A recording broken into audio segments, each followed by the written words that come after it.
देखेंगे पुरकार्य भरत पुण्य स्पृही, होता है कृत्य सहज बहुजन गृही।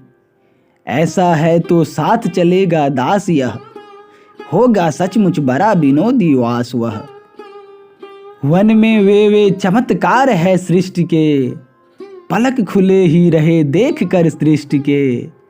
सुविधा करके स्वयं भ्रमण विश्राम की, सब कृतज्ञता तुम्ही न ले लो राम की।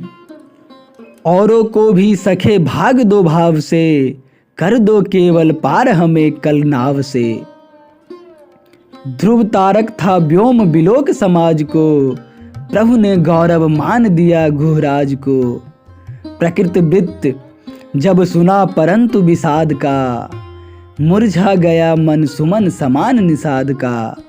देव मूर्ति वे राज मंदिरों के पले, कुछ सैया पर आज परे थे तरुतले।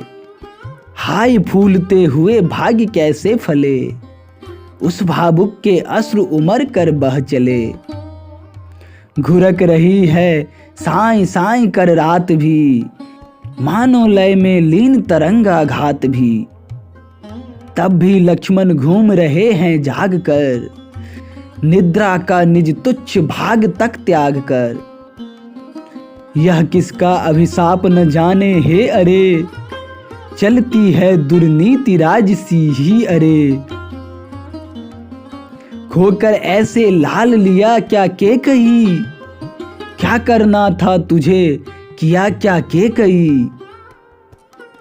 इस भव पर है असित बितान तना सदा, जिसके खंभे दुख शोक भय आपदा। उस अचिंत्य गति गगन तले जब तक परे, हम हैं कितने विवश सभी छोटे बड़े।